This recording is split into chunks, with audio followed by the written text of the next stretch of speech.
नमस्कार, मैं हूं आपके साथ दीपक भदौरिया। हमारी खास पेशकश में आपका स्वागत है। मध्य प्रदेश की 230 सीटों पर 17 नवंबर को मतदान हुआ था।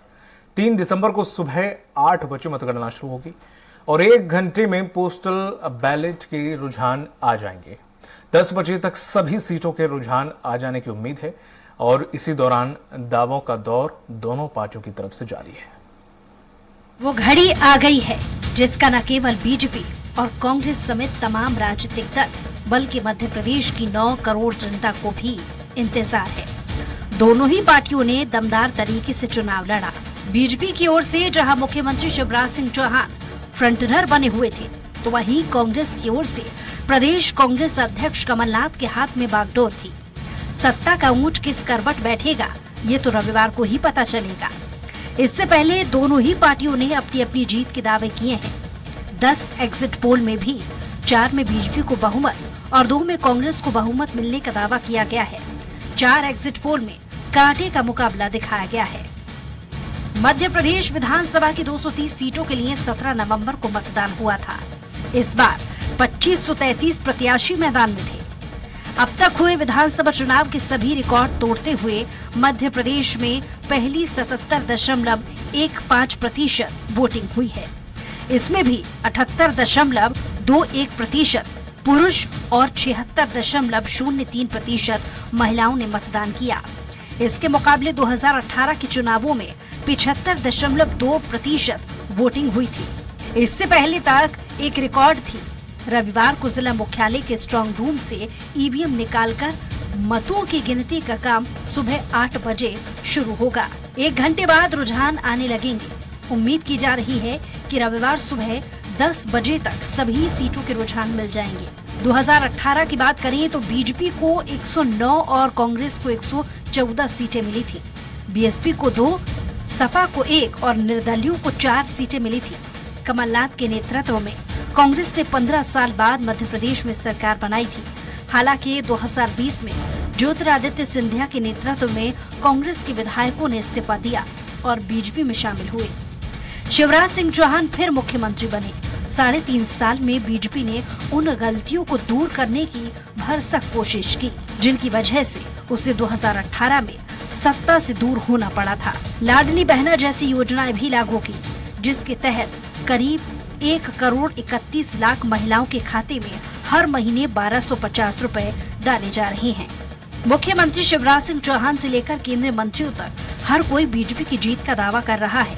दूसरी ओर कांग्रेस के राष्ट्रीय महासचिव रणदीप सुरजेवाला समेत पूर्व मुख्यमंत्री कमलनाथ एग्जिट पोल्स के आंकड़ों पर सवाल उठाकर कांग्रेस की जीत के दावे कर रहे हैं। सुरजेवाला ने तो शुक्रवार को कह दिया कि पार्टी को 135 सीटें मिल रही हैं। इससे पहले गुरुवार को तमाम सर्वे एजेंसियों ने अपने अपने एग्जिट पोल के आंकड़े जारी किए। इसमें 10 में से 4 में बीजेपी को स्पष्ट बहुमत का दावा किया गया। 3 सर्वे तो 230 में से 140 से अधिक सीटें बीजेपी को दे रहे हैं। इसी के तहत 2 सर्वे कांग्रेस के स्पष्ट बहुमत की ओर इशारा कर रहे हैं। देखिए, मुझे कोई पोल से मतलब नहीं। मैंने हमेशा ये कहा है, मुझे मध्य प्रदेश के मतदाता पर पूरा विश्वास है। सर, आप कॉन्फिडेंट हैं? मैंने कहा मुझे मध्य प्रदेश की मतदाता पर पूरा विश्वास है। वहीं मध्य प्रदेश विधानसभा चुनाव में बीजेपी ने मुख्यमंत्री समेत 33 मंत्रियों को चुनावी मैदान में उतारा है। शिवपुरी से यशोधरा राजे सिंधिया ने स्वास्थ्य कारणों से चुनाव नहीं लड़ा। सिंधिया समर्थक मंत्री ओपीएस भदौरिया का टिकट काटा गया है। वह महगांव से विधायक थे। इन्हें छोड़ दें तो 32 मंत्रियों की प्रतिष्ठा दांव पर है। बीजेपी ने ज्यादातर विधायकों को फिर से मौका दिया है। साथ ही कई सीटों पर पूर्व विधायक चुनावी मैदान में हैं।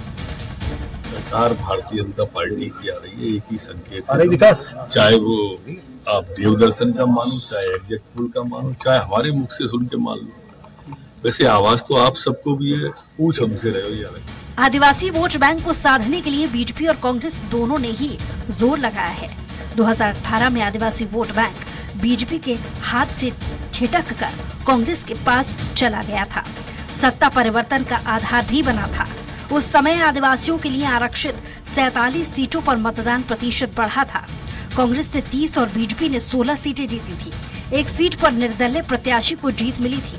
इस बार आरक्षित सीटों में से सिर्फ 32 सीटों पर मतदान प्रतिशत बढ़ा है।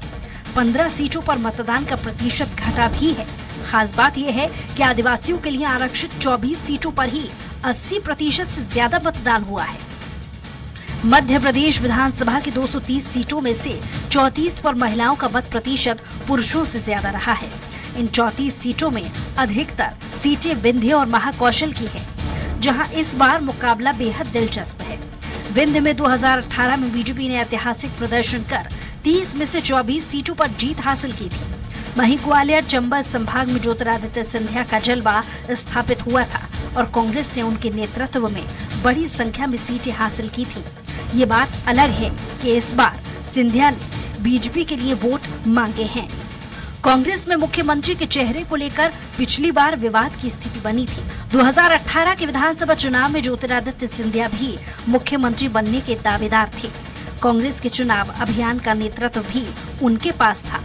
इसके बाद भी कमलनाथ को मुख्यमंत्री बनाया गया। हालांकि इस बार कांग्रेस में कोई विवाद नहीं है। कमलनाथ स्पष्ट तौर पर कांग्रेस के मुख्यमंत्री पद के चेहरे हैं। ये बात अलग है कि इस बार बीजेपी में असमंजस की स्थिति है। बीजेपी ने शिवराज सिंह चौहान के चेहरे को आगे नहीं बढ़ाया।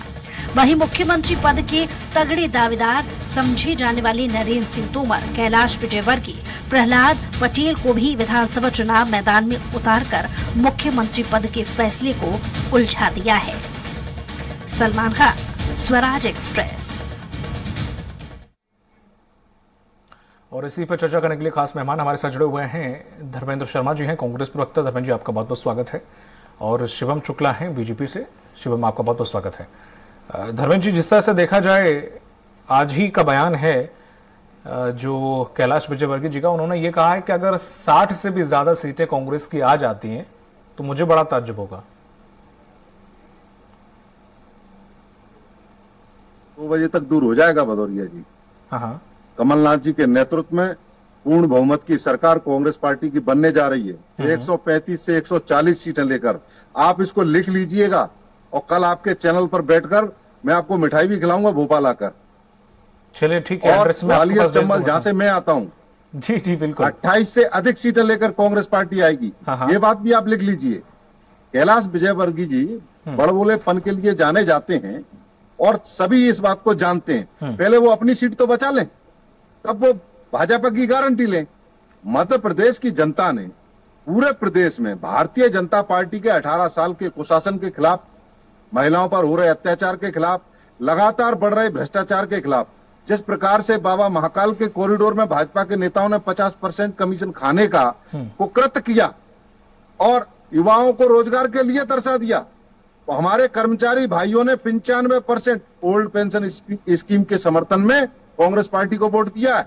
इस बात से बौखला कर भारतीय जनता पार्टी के लोग कुचक्र कर, आपने देखा किस प्रकार से बालाघाट की घटना, कलेक्टर के द्वारा वहां किस प्रकार से बैलेट पेपर को छेड़छाड़ की गई। तो ये सारी हताशा और निराशा की चीजें भारतीय जनता पार्टी के लोग कर रहे हैं। और जिस एग्जिट पोल की दम पर भारतीय जनता पार्टी वाले सरकार बनाने की बातें कर रहे हैं, उस एग्जिट पोल की हकीकत तो आपने भी देखा। आज तक के एडिटर्स का वीडियो वायरल हो गया और वो आपस में बेचारे टेंशन में आ गए कि भाई हमारी इज्जत बचा लेना, हमारी इज्जत की अच्छी की तअच्छी नहीं करा देना।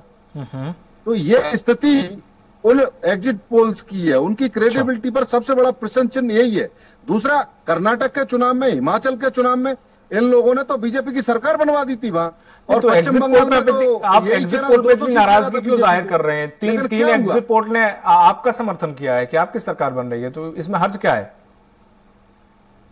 देखिए 7 एग्जिट पोल आए टोटल। हाँ, अगर आप जिसमें से 3 आपके पक्ष में बात कर रहे हैं, उनमें से 4 ने कांग्रेस पार्टी की सरकार बनाई है। लेकिन आप मध्य प्रदेश के लोकल सर्वे को देख लीजिए ना। मैं आपके चैनल का सर्वे देख लेता हूँ, दैनिक भास्कर का देख लेता हूँ, उसका लोकल जी न्यूज का देख लेता हूँ, और भी जितने सारे चैनल हैं या अखबार है, वो सब कांग्रेस पार्टी की सरकार बना रहे हैं। क्योंकि वो लोग मध्य प्रदेश में धरातल पर काम कर रहे हैं, उनको पता है। अब मैं सबसे बड़ा सर्वे तो अपना मानता हूं। ग्वालियर चंबल की 34 सीटों पर जन आक्रोश यात्रा के माध्यम से एक विधानसभा में मैं खुद घुमाऊं। 34 में से 28 सीट क्लियर कट कांग्रेस जीतने जा रही है। इस बात को लिख लीजिएगा और कल आप मुझे परिणाम आ जाएंगे, मैं आ रहा हूं आपके पास, समझ में आ जाएगा। बिल्कुल मैं आ रहा हूं आपका। शिवम, अभी जिस तरह से जो बेला चल रही है, घड़ी की बेला बिल्कुल नजदीक है और कल इस शायद आप हो सकता है कि हमारे साथ बैठे हो, नहीं बैठे हो, तो कहीं और बैठे होंगे, लेकिन सिचुएशन बहुत कुछ बदल चुकी हुई है। चेहरे पे मुस्कान होगी या फिर हल्के से चेहरे डल होंगे, दोनों में से कोई एक चीज होगी। सवाल यह खड़ा होता है कि अब इतना कम समय बचा है, बीजेपी की धड़कनें तेज हैं या कम हैं, कितना कॉन्फिडेंस है और क्या कुछ अंदर खाने में चल रहा है? देखिए, सबसे प्राथमिक चीज यह है कि मध्य प्रदेश में भारतीय जनता पार्टी ने पूरी मजबूती के साथ चुनाव लड़ा और जिस प्रकार के परिणामों की अपेक्षा हम कर रहे थे उसी और विभिन्न एग्जिट पोल और विभिन्न सर्वे भी इंगित कर रहे हैं। लेकिन हाँ, जहां तक बात रही सर्वे और एग्जिट पोल की, भारतीय जनता पार्टी का पूर्ण विश्वास रहता है कि अपने कार्यकर्ताओं की मेहनत और उनके फीडबैक को ही सबसे आधारभूत चीज माना जाए और उसी के अनुरूप पार्टी अपनी भविष्य की रणनीति और प्लानिंग को तैयार करे। तो स्वाभाविक तौर पर जैसे ही 17 तारीख को मतदान हुआ, हमारे कार्यकर्ताओं से हमारे पास फीडबैक आया कि हम 150 सीटों से ज्यादा के साथ सरकार बनाने जा रहे हैं। कांग्रेस पार्टी के जो वादे हैं, कांग्रेस पार्टी के जो दावे हैं, वो मध्य प्रदेश में पहले भी धराशायी हुए हैं और ये कोई एक बार का सिलसिला नहीं है, ये सतत तरीके से चलने वाली चीज है। मध्य प्रदेश में भारतीय जनता पार्टी की डबल इंजन की सरकारों के किए गए विकास के कारण, प्रधानमंत्री जी की लोकप्रियता, मध्य प्रदेश में हमारे संगठन की मजबूती, इन तमाम चीजों के बलबूते हम एक बार न सिर्फ सरकार बना रहे हैं, प्रचंड जनादेश की सरकार बना रहे हैं। और स्वाभाविक तौर पर कांग्रेस पार्टी की कुंठा पीड़ा हम देख रहे थे, मतदान होने के बाद से ही व्यक्त होना शुरू हो गई थी। दिग्विजय सिंह ईवीएम का रोना शुरू कर चुके थे। कमलनाथ जी ने चुनाव आयोग और अधिकारियों को लगातार टारगेट किया और अपनी हार को ठिकरा दूसरों के सिर पर छोड़ने का प्रयास किया।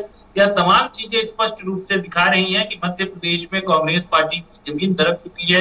मध्य प्रदेश में कांग्रेस पार्टी ऐतिहासिक पराजय की ओर अग्रसर है और जो इनके चेहरे पर पीड़ा और जो इनके चेहरे पर भाव नजर आ रहे हैं, वो अपने आप तमाम एग्जिट पोलों को कहीं ना कहीं सर्टिफाई करने का काम करते हैं। यही कांग्रेस पार्टी जिसको राजस्थान को एग्जिट पोल सही नजर आता है, जिसको छत्तीसगढ़ में हुआ तमाम चीजें सही नजर आती है, लेकिन मध्य प्रदेश के बारे में आपत्ति है।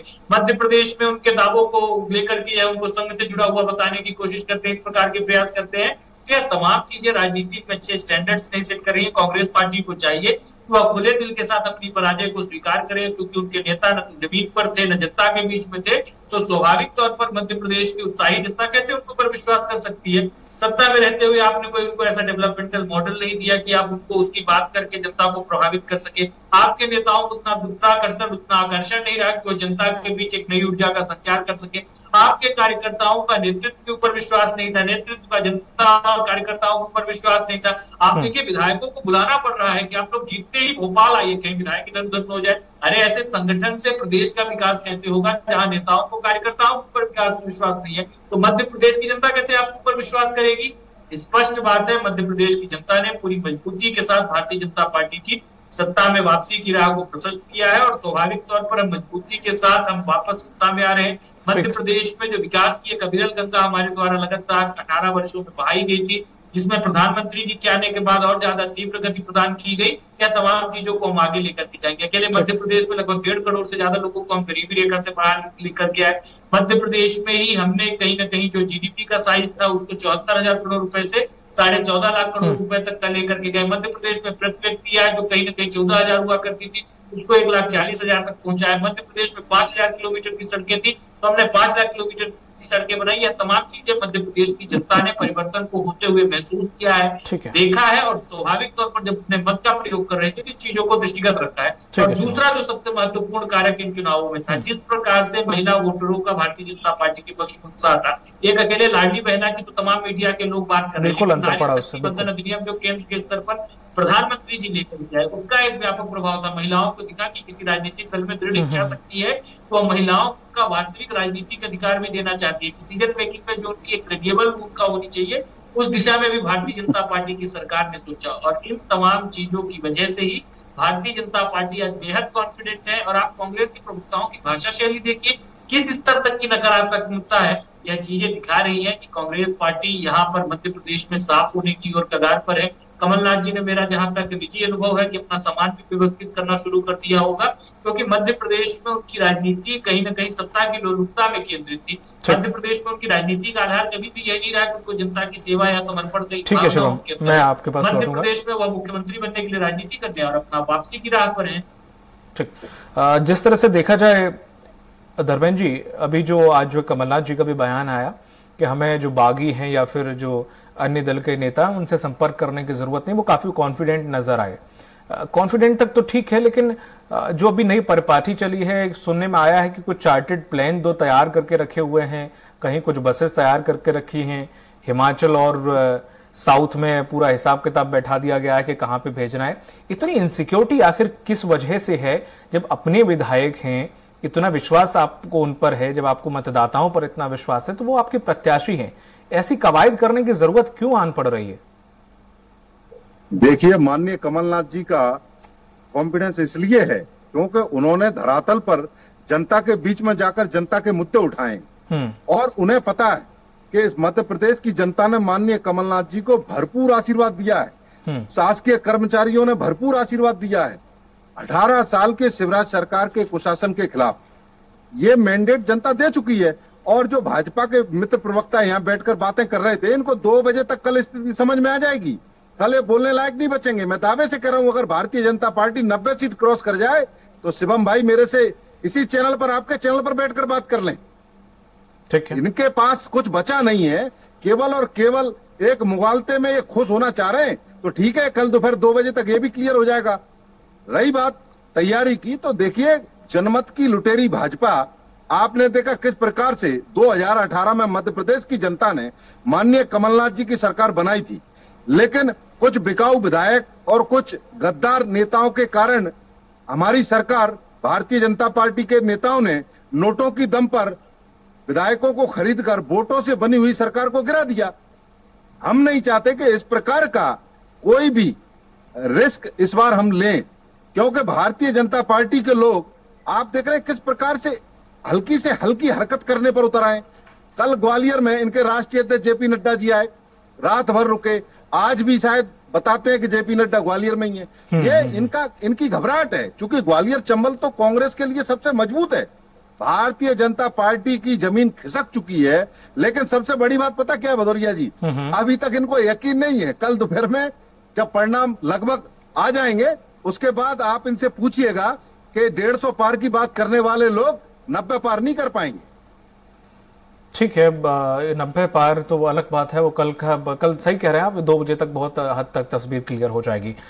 शिवम, जिस तरह से जो अगर कवायद देखने को मिल रही कांग्रेस की तरफ से या कुछ भी, तो बीजेपी ने शायद, मुझे नहीं लगता कि छत्तीसगढ़ में भी इस तरह की जो कवायद कांग्रेस कर रही है अपने विधायकों के इधर उधर शिफ्ट करने की, तो ऐसी कोई खबर न तो यहाँ पर है अपने मध्य प्रदेश में, न छत्तीसगढ़ में है। तो बीजेपी को इतना विश्वास है, कांग्रेस को नहीं है, तो इसे क्या कहा जाए? देखिए, स्पष्ट है, जिन लोगों का जैसी प्रवृत्ति रहती है, मुझे वह प्रसंग याद आता है कि जब धर्मात्मा युधिष्ठिर और दुर्योधन से हस्तिनापुर की सभा में सवाल पूछा जाता है कि आपको सभा में मौजूद सभी लोग कैसे नजर आते हैं, तो धर्मात्मा युधिष्ठिर कहते हैं मुझे तो सब नेक लोग नजर आते हैं। वही दुर्योधन की जो मानसिकता थी, उसको उसमें स्वाभाविक प्रवृत्ति के लोग नजर आते हैं। तो कांग्रेस कुछ उसी मानसिकता के तहत चल रही है। कांग्रेस की खुद की मानसिकता में खोट है, अपने कार्यकर्ताओं के ऊपर विश्वास नहीं है, जिन लोगों को इन्होंने टिकट दिया है उसके ऊपर विश्वास नहीं है। अगर आपके जनमत की लुटेरी भाजपा ने पूरे देश के लोकतंत्र को कलंकित करने का काम किया है। नोटों की दम पर लोकतंत्र को हराने का काम भारतीय जनता पार्टी ने किया है। पूरे देश की जनता, मध्य प्रदेश की जनता जानती है आपने किस प्रकार से कर्नाटक में नोटों की दम पर सरकार बनाई थी, गोवा में, सारे प्रदेश की जनता जानती है, पूरे देश की जनता जानती है कि लोकतंत्र में आपका विश्वास नहीं है। आप जनता के जनमत का अपमान करते हैं। तो एक एक विधायक हमारे विश्वास निर्वाचित है। मध्य प्रदेश में भारतीय जनता पार्टी ने किसी तीसरे दल के साथ गठबंधन करके सरकार नहीं बनाई। वैचारिक साम्यता रही थी, जनता का विकास करने की कोई भावना नहीं थी। मध्य प्रदेश की जनता की वोटों की ताकत है।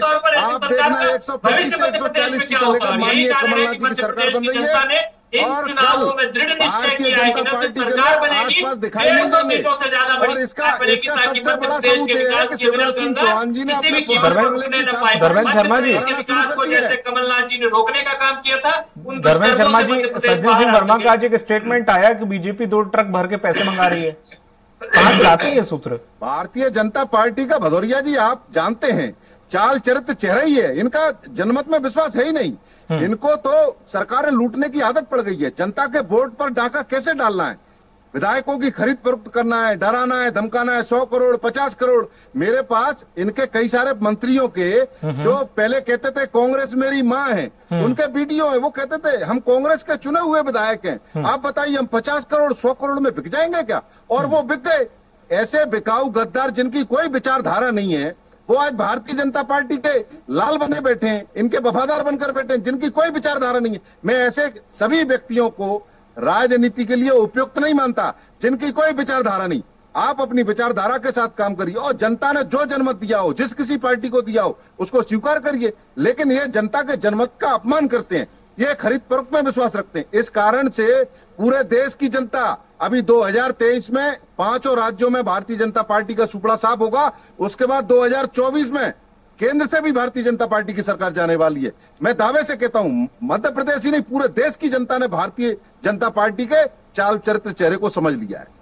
ठीक है, जिस तरह से आरोप शिवम लग रहे हैं, सज्जन सिंह वर्मा का जो बयान है, मैंने अभी पूछा कांग्रेस प्रवक्ता से भी कि ट्रक भर के पैसे मंगाए जा रहे हैं, इस प्रकार की छवि आखिर बन गई है या बना दी गई है कि लगातार इतने आरोप लगते हैं, चाहे वो ईवीएम को लेकर हो, खरीद फरोख्त को लेकर हो, पैसे को लेकर हो, तो वो ये कह रहे 2 ट्रक भर के पैसे मंगा लिए गए। देखिए, सबसे महत्वपूर्ण चीज यह है कि अपनी प्रत्याशी तार को देख करके कांग्रेस के नेता यह तो कहेंगे नहीं कि हमने चुनाव मजबूती से नहीं लड़ा, हम जनता के बीच सक्रियता के साथ नहीं पहुंच पाए, हम जनता हम पर विश्वास नहीं करती है, हमारी देश विरोधी सनातन विरोधी मानसिकता को जनता खारिज करती है। तो स्वाभाविक तौर पर इनको कुछ कंडे अपनाने होंगे जिसके माध्यम से अपनी हार को जस्टिफाई करेंगे। तो ईवीएम का रोना रोएंगे, चुनाव आयोग पर प्रश्न उठाएंगे, अधिकारियों कर्मचारियों को टारगेट करेंगे, पैसे की बात करेंगे। इस प्रकार की 3 चीजें अपने आप में हार की स्वीकारोक्ति का एक माध्यम है और कांग्रेस पार्टी उसकी पटकथा लिख रही है। और बाकी कांग्रेस के नेताओं इतना खाली है आजकल, उनको बस विषय चाहिए कि किसी प्रकार से मीडिया का अटेंशन ग्रैब कर सके। सज्जन वर्मा अगर इतने 2 ट्रकों की बात कर रहे थे, 1 ट्रक तो कम से कम चुनाव आयोग को बता दें। अरे 1 गड्डी कम से कम पैसे की आप बता दीजिए कहां से कहां ट्रांसफर हो रही है। इस प्रकार की मूर्खतापूर्ण बातों का राजनीति में न कोई स्थान है, न उसके लिए मैं समझता हूं कि आप जैसे प्रतिष्ठित चैनल को अपना वक्तव्य करना चाहिए। इस प्रकार के जो बिना सिर पैर के बयान है, जिनका न कोई प्रमाणिक आधार है, जिनका कोई आधार है, तो स्वाभाविक तौर पर देखिए हमारे दिमाग में अगर आज जो सबसे महत्वपूर्ण विषय है, मध्य प्रदेश की जनता ने अपने मत के माध्यम से कैसी सरकार चुनने का निर्णय लिया जो मध्य प्रदेश की प्रगति और बेहतरी के लिए काम करे, जो मध्य प्रदेश को विकास का जो प्राथमिक सूचकांक है, सड़क, पानी, बिजली, शिक्षा, स्वास्थ्य जैसे विषयों से आगे निकाल करके भविष्य की ओर मध्य प्रदेश को आगे ले जाने का काम करे, जो मध्य प्रदेश में मेट्रो बनाए, जो रानी कमलापति जैसा रेलवे स्टेशन बनाए, जो ओंकारेश्वर में फ्लोटिंग सोलर पावर प्लांट बनाए, जो रीवा में दुनिया का सबसे बड़ा सोलर पावर प्लांट बनाए, एक ऐसी सरकार जो स्पेशल इकोनॉमिक जोन बनाए, एक ऐसी सरकार जो एक्सप्रेस हाईवे बनाए, एक ऐसी सरकार जो मध्य प्रदेश के जितने भी कौशल से जुड़े हुए क्षेत्र हैं उनको एक मंच प्रदान करे, वैश्विक स्तर पर मध्य प्रदेश की कीर्ति पताका को फहराए। तो स्वाभाविक तौर पर चुनाव प्रचार खत्म हो गया शिवम भाई, अब बोरिया बिस्तर समेटने का टाइम आ गया है। चर्चा का समय चूंकि समाप्त हो गया है, इसलिए माफी चाहूंगा। धर्मेंद्र जी आपको बहुत बहुत शुक्रिया, शिवम आपका भी बहुत बहुत शुक्रिया हमारे साथ जुड़ने के लिए। तो जिस तरह से देखा जाए दोनों ही पार्टियां अपनी जीत का दम भर रही हैं, लेकिन हालांकि कल 2 बजे तक काफी हद तक तस्वीर साफ हो जाएगी आखिर सरकार किसकी बन रही है और किसकी नहीं। लेकिन एहतियात के तौर पर कांग्रेस जरूर इस कवायद में लगी है कि अगर वो जीतती है या बढ़त की तरफ बढ़ती है तो सबसे पहले उसे अपने विधायकों को कहां शिफ्ट करना है, इसके भी अंदर खाने में कवायद शुरू हो गई है। मुझे दीजिए इजाजत, नमस्कार।